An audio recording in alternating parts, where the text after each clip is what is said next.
Un faux magistrat a été condamné à 5 ans de prison pour faux et usage des faux. Autre grief retenu contre Jonas Bikwai, l'usurpation de la fonction publique et d'identité. Jonas Bikwai a été condamné à cette peine puisqu'il se faisait passer pour Gaylor Mbouyi Mukendi. Le verdict est tombé à l'issue d'un procès en flagrance tenu au tribunal de paix de Kinshasa-Gombe qui s'est déporté à l'université protestante au Congo. Ces faux magistrats devra également payer une amende de 5 millions de francs congolais à Gaylor Mbouyi Mukendi.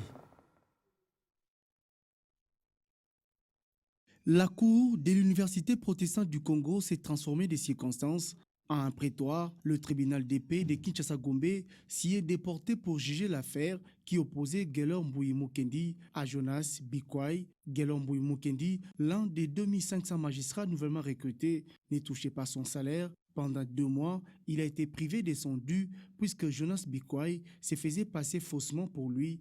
C'est ainsi qu'il est poursuivi pour faux et usage des faux, usurpation de la fonction publique, mais aussi usurpation des non-identités du magistrat Mbouyi Mukendi, nommé récemment sur ordonnance présidentielle du chef de l'État. Dans son réquisitoire, le ministère public a chargé les prévenus des 3 chefs d'infraction et demande au tribunal de les condamner conformément à la loi. Le procureur a également requis le paiement d'une amende pour les dommages et intérêts. Le ministère public entendu en ces réquisitions reçoit le moyen d'incompétence personnelle soulevé par les prévenus, mais le dit non fondé. Avocat de la partie civile, Maître Tichik Fataki a salué la tenue de cette audience foraine qui traduit un message fort dans la lutte contre les antivaleurs pour que la magistrature soit dégagée de tous les éléments nuisibles. Il s'est rallié au réquisitoire du ministère public. Dans la foulée, il a sollicité la réparation de son client. C'est cet acte qu'on a qualifié de faux. Je me demande, votre tribunal va déclarer la carte d'électeur produite par le prévenu fausse sur base de quoi? Sur base de quelle expertise? Il est encore temps de mieux faire. Malgré les évidences soulevées par les victimes et les ministères publics, Maître Thierry Loubemba, avocat de la défense, a rejeté en bloc les faits mis à la charge de son client et a plaidé non coupable. Il résulte également des éléments d'instruction que le prévenu,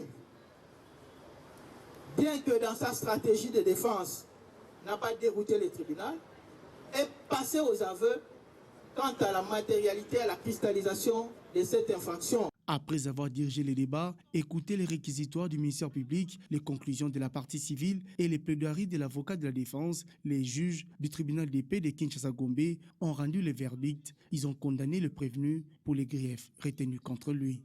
Dit établi, en fait comme en droit, les infractions de faux commis en écriture et d'usage de faux mise à charge du prévenu Jonas Bikwai.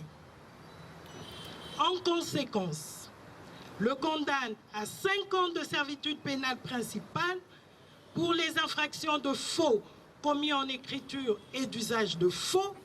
Cette audience publique, une première tenue sur le site de la formation des nouveaux magistrats, a une valeur pédagogique. L'objectif est de décourager tous ceux qui seraient tentés d'emboîter les pas à Jonas Bikwai, le président du Conseil supérieur de la magistrature, le président de la Cour de cassation et d'autres hauts magistrats ont assisté à cette audience publique.